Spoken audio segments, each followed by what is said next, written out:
Welcome to another episode of Podcast 5 Minutes.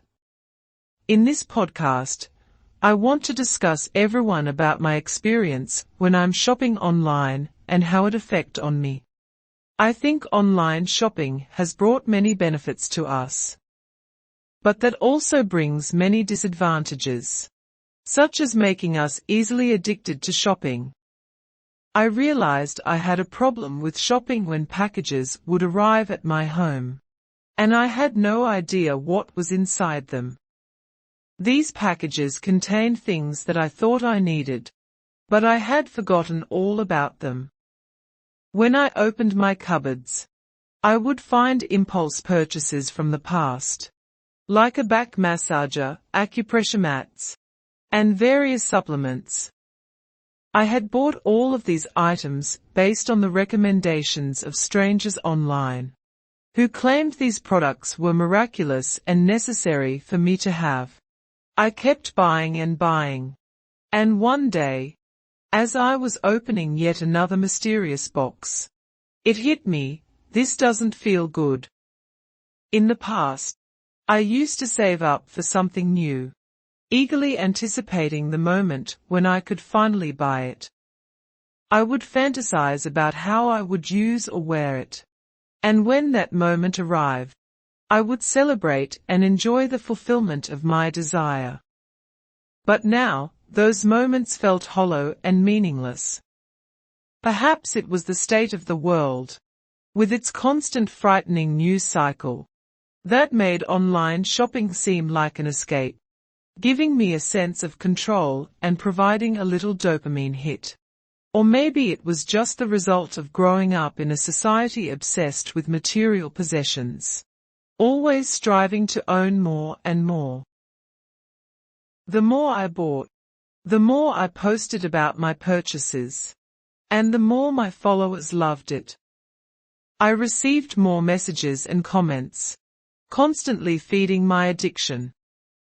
Not only did I have a problem, but I also realized that I was contributing to the larger problem of hypermaterialism. My excitement about what I was buying convinced others that they needed those things too, perpetuating the cycle. The bad news is that hurt people, but the good news is that healed people heal people. The first step toward healing my addiction was a shift in perspective. Realizing that my behavior was harmful to both myself and the world. I started learning more about sustainability and the importance of reducing and reusing rather than relying on recycling as a last resort. I stopped following people who constantly posted about new things, shopping guides, or Amazon dupes. It was not out of judgment, but for my own well-being. I don't judge anyone for how they run their small business or provide for their family. But I do judge the corporations that exploit and worsen the situation. Instead, I started following people like Vanisha, who fights for a better world every single day. I started following accounts that talked about food, travel, and spirituality, inspiring me in different ways. I made myself wait before buying anything new. I would ask myself, is this something I want to own forever? If I still felt the need for it after a month, then I would consider buying it. Though this rarely happened. I started prioritizing independent brands and designers. I deleted TikTok and limited the time I spent on Instagram, using it only for connection rather than mindlessly scrolling through negative content. I focused on finding real sources of dopamine, such as going for walks, experiencing cold plunges, practicing gratitude, meditating, and spending more time outside. Alongside these efforts, I engaged in 2 years of intensive shadow work and tried various alternative therapies. Not specifically for this shopping addiction, but for my broader range of personal issues.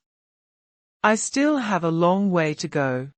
And I know I'm not perfect. I will probably always be a work in progress. And I will make mistakes and occasionally slip back into old habits. As healing is never a linear process. I'm not sharing my experience to shame anyone or make anyone feel bad. I think you're great just as you are. But if you're reading this because a little voice inside your head is saying, "Do we have an online shopping addiction?"